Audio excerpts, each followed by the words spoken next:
Hi everybody, this is Vladimira Kuna. I'm international best-selling author of the Bible of the Mastermind, and I have beautiful Michele Lee here, who is soon to be international best-selling author, and she is publishing her amazing book, It's Okay to Be Pink. And oh, brilliant, there you go. And yeah, it's being released on the 28th of September, which I'm not going to spoil the surprise, and Michele will give you the most amazing information I've just heard, and I love it.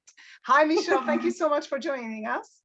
Thank you, Vladdy. Thank you so much. It's wonderful to be here, to finally actually sit down and talk to you. I am extremely happy that my book is coming to fruition, September 28th. It's Okay to Be Pink is about this main character, Bob the Glob. Now, I wrote this book in high school, way back when, when the dinosaurs roamed. And well, you mean you're 28 now, so. Exactly. Thank you. Back then, we were asked in a grade 13 class to create a book and read that to local school children. So I did. It's Okay to Be Pink is loosely based on my issues with being bullied as a child. And there were lots of issues. So I just used color as the main difference. So Bob is born a pink glob in a village of blue globs, and he's the only pink glob, and he gets teased because of it. So back then, It's Okay to Be Pink just kind of came to me. The title just came out of nowhere, not knowing then what would happen now. So this book is now being published as of September 28th. The month of October is anti-bullying month in Canada, and their national color to represent that is pink. Wow, I love that. I seriously love that. So that's the universe coming full circle for me to just prove to me that, yeah, this is the time. See, this is something like sometimes when we talk about long view, it's like we judge a little steps which we may perceive with our limiting understanding as good or bad, but nothing is either good or bad. But you connect the dots looking back, which you just did, beautifully represent. Exactly. And here you are on the month of anti-bullying with your pink color. I love that. How amazing. Tell us more about the book. I actually love the analogy of the color for children, and especially these days we do have bullying is a really quite a lot of issue in the schools and everywhere else. The book itself is written in rhyme, first of all, like Dr. Seuss, because back in high school, believe it or not, I was nerdy enough to be in a Dr. Seuss fan club. So I love Dr. Seuss. But yeah, it's written in rhyme. And again, children understand rhyme a lot easier. If you don't believe me, recall your favorite poem, your favorite song, it'll come to you like that, right? And then you start thinking of it. And that's what I wanted this book to do. I wanted it to kind of reach out to everyone, not just kids. So of the adults who have read it, first of all, they think it's hilarious the way the rhymes happen and what have you, and the characters I created and the silly names, and all of their names rhyme. Regardless of who you encounter, but it was a lot of fun to do, and it was very cathartic for me to go back and realize how far I have come. Where I was, I was bullied on the tarmac, literally pushed and beaten in public school. Sorry to hear that. Yeah, that's crazy, right? And that should never happen to any child. We should be looking at their differences and embracing them, not making fun of them. And the ironic thing is, as an adult, you know this. When you're a kid, you're trying to fit in. You want to be like everybody else. When you're adult and you go off to university, you realize, oh crap, it's better if I stand out because of my uniqueness. Yes. What I just was trying to do in school is irrelevant now. So the main reason for it is to bring awareness to people that bullying is still there and it's still not okay. So part of who I am is that my family would say that I was the overachiever of the family. I've always done everything a little more extra than everybody else, just who I am. So I wanted to do something besides just the book. When you purchase the book, you get access to a website, bobtheglob.ca or bobtheglob.com, where parents and children can go in and find resources for bullying, whether you're going through it, whether you are, you know, somebody who's dealing with it. Maybe your child is acting weird and you don't know. I have a list of symptoms there that you can tell to give you an idea of maybe if your child is suffering from this, because a lot of times the little ones, you know, they won't come right out and say, Johnny called me a name, Yes. but they'll show it in other behavior. So I have a list of what those behaviors are and where that information came from. And I also have little tricks and things for kids too. So for all different ages. So there's activity things they can download. There's they can send me or Bob a message if they want. If they're looking for anything else for me to cover, they can send me a message and let me know about that. They can find out all kinds of different things. Bob's backstory, how he came to be. There's a whole whack of stuff on this website. And then finally, because I am who I am, a portion of every single book ever sold will go back to children's charities. Oh, I love that. I love that. Heart of giving, mindset of giving. And you know, the world is so blessed to have all these people who actually find the strength. And it is a strength. You know, you may as well, you said you actually, I mean, you will tell the audience in a minute, but you said you actually wrote it way back in there. I mean, you could have just left it, you know, like being inspired. I mean, how many of us are inspired, but then you may never take action? Exactly. And you know, I have, and it's so many people say to me, oh my goodness, like I see your book with affirmations. I always wanted to do that. I mean, I think so many people wanted to do that, but do you take action? And exactly. I love, because what you do is like that strength and passion. It creates the energy that actually is healing to other people finding out. And to be fair, I'd love to read, because I know we have, I mean, who doesn't, a bullying around, and I've spoken to a few friends, and sometimes you hear some stories and I always think like, oh, I would never think of that. Yes. You know, like the awareness is really a huge thing. And then if you actually read about it, you don't have to give it any energy, but it stays there. And when you come across it, you go like, and it kind of brings attention. And then you paying attention to it, you can solve, well, literally you can solve it really at the beginning before it gets too far away. Because I mean, like you said, it's unfortunately it's happening still. Yes, and everywhere. Like no one is immune. It happens everywhere. What I've been finding is that when adults read the book, they say to me, you know, I went through that. And it'll be people that I see as strong pillars, you know, that nothing could ever bother them whatsoever. And then they read it and they're like, oh yeah, well, that happened to me. And then they get reduced to that 8-year-old child that had that incident happen to them, right? And that's, you know, that's kind of what happened with me when I was writing it initially. I mean, I was a teenager when I wrote it, and I wrote it for class, yes, but it was based on what was going on. I was the youngest, so I took 5 public schools before I graduated because we moved so much. So I was always the new kid. Yeah. I was a fat kid, a very fat kid. And like I was in adult clothing way before I ever hit grade 6. Oh, bless you. Yeah. So I was, you know, you're the new kid, you just make friends and then you move away. So then you got to make friends again. You got to be new. You got to be vulnerable for all of that.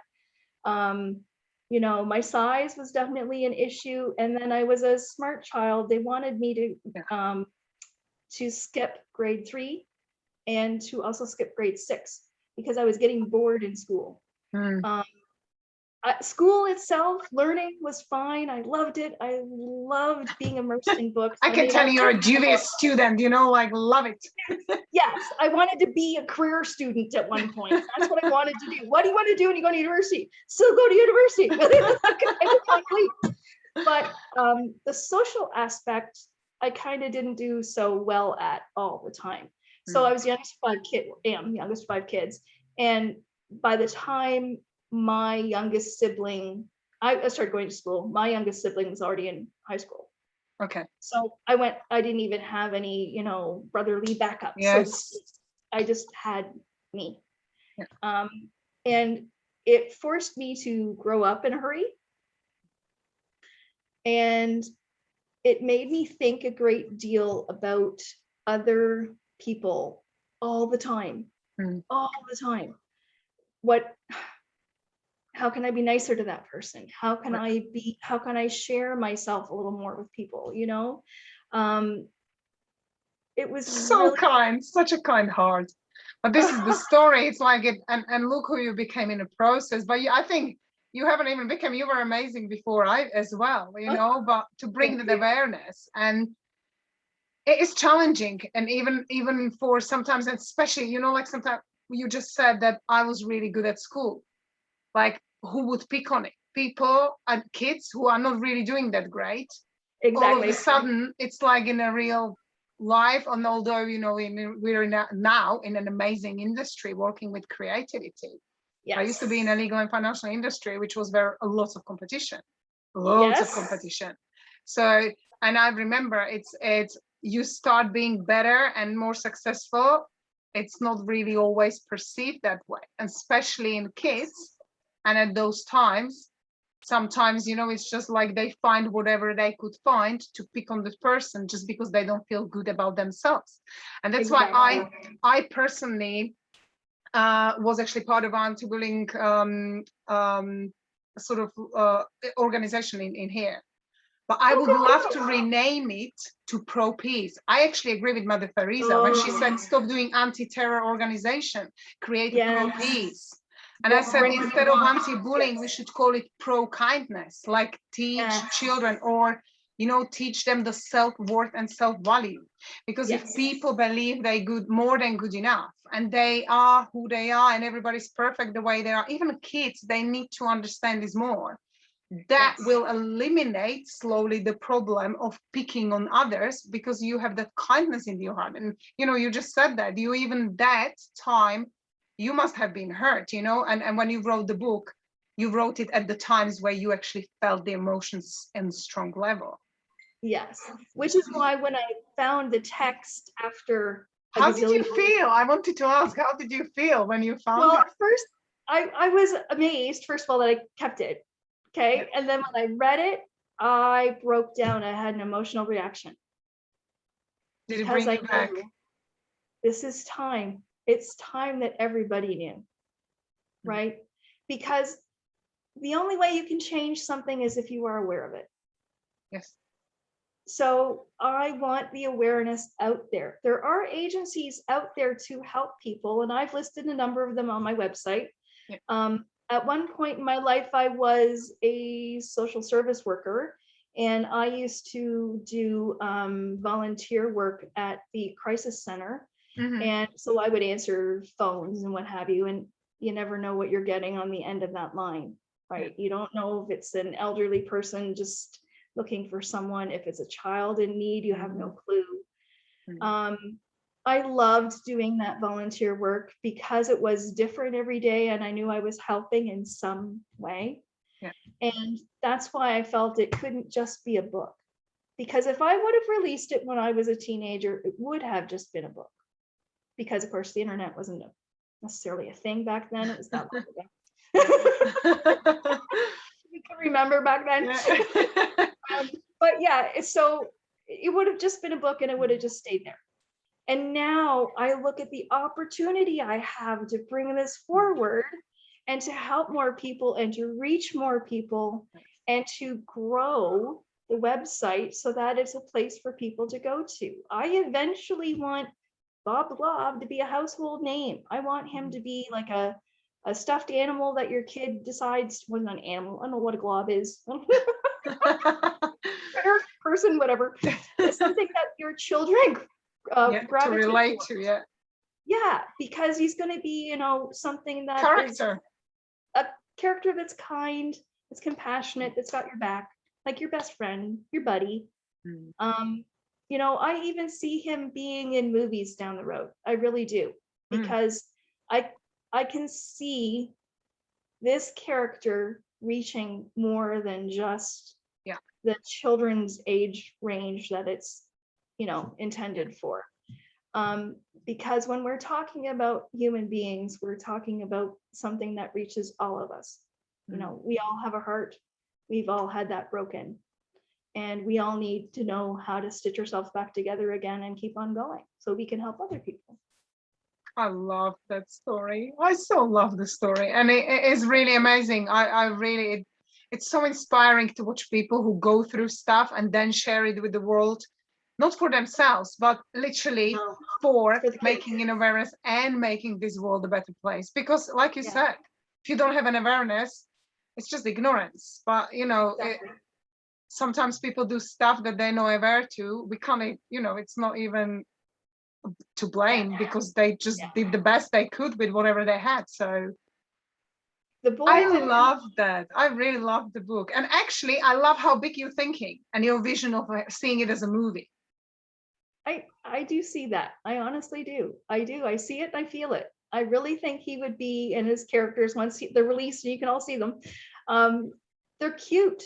They're adorable. And like, there's one that has really long arms and really long legs, and his name's Fred. He's purple and green. He's Fred the Deadhead. And Fred reminds me of a dog's chew toy because of the long, dangly arms. Yes. Like, that's all I can see when I look at him. It's like, yeah, you're a chew toy. I love this. Yes, I totally can see them down. Like, I want to expand the books. First of all, the books, plural. The Bob the Glob will be kind of a series. Okay, so he'll still be in every single one. And I want to try to bring forth situations and kind of not necessarily feelings, but the way kids react to things, their reactions. Yes.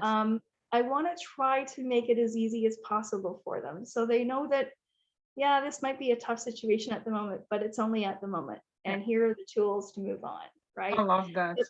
The boy that beat me on the playground, I went to a teacher. Of course, the teacher at recess wasn't necessarily watching. So I went to my teacher, told him nothing happened, got beaten up the next day, went to my teacher again, nothing happened. I got mad. I went to the principal's office and stormed in there and said, you got to do something. You got to make this stop. You got to make this stop. And the principal looked me straight in the eye. I am not kidding. And he said, the reason that he's, well, he didn't use the word beating, but the reason that he's bugging you is because he likes you. And I said, that is not affection. That is abuse. Look it up. I was 9 years old. I went home crying, told my dad. My dad went into the principal's office with me the next day, sat me down, looked at me and said, you're going to hear some things, shut your ears. Then gave it to the principal back in the day when you could. But that was someone standing up, an adult standing up for me, when all the other adults that I approached, that I was told to approach, should have in the first place, right? That young boy wound up, I know now, he and his brother were assaulted by their parents at home. So they learned bullying, they learned being pushed around, they learned aggression at home. And that's often what happens. We look at the victim of the situation and, oh, poor you, and give them hugs and kisses and what have you. And we don't necessarily look at, why did this happen? And quite often, it's from home. I've read forgiveness It's not what happens to other people. It happens to what happens to you when you forgive. Yes. Also, understanding replaces the forgiveness in the mind of the master. Neil Donald Walsh said that. Yes. And I've heard also that you need to separate, we as a compassionate, loving, kind beings should separate the behavior from being. I agree. So that's what you just said. This is like perfect example of actually this statement, because sometimes we may judge certain person and situation, but we do not know people's story. And although obviously you weren't compassionate with him because it hurt you, and that, you know, it puts you in unease, and why I really love is the way you bring it up, because when kids read that, especially, they know that telling one person is not enough. They aware, and that is amazing thing as well, that sometimes they might not feel like they want to go and tell parents, but it's very important they know that they will reach out to as many people as until somebody comes and supports them, and it's great. Exactly. Now, you know, 30 plus years later, we You mean have 15? Thank you. We have, you know, zero tolerance policies in school and things like that, but it's still happening. We have different forms of it now. You know, the older kids especially are dealing with cyber bullying and what have you, and there's a lot of that going on. And adults get it when we go on Facebook, for God's sakes. I mean, that's true. Everywhere. Because the world evolves, and so does everything else with it. Exactly, exactly. So I'm just happy that I'm able to put something forward that people can look at, hopefully get a little bit of a chuckle over it eventually, learn the lesson behind it. And if they need further resources, I'm starting the bandwagon on how to get there. And if they want to reach out and they want to start talking about it and they want to put it more out there, then reach out to me through the website, and I will definitely do my best to do that.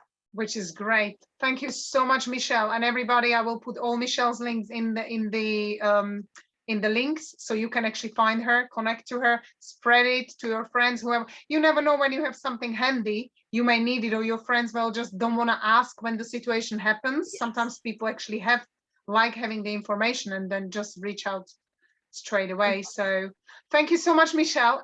I love all your purpose, all your beautiful mission and intention to help the world, and especially, you know, this area is really something that needs supporting. Exactly. And the passion in your heart and kindness, bless you. Oh, thank you so much, Vladdy. Thank you for having me on. I'm sure we'll be seeing you around. Keep posting the book when you launch. Yes, I will. And we'll help to spread. Oh, have a beautiful day, and we'll see you soon. You too. Take care. Thanks, and happy everyone. launching.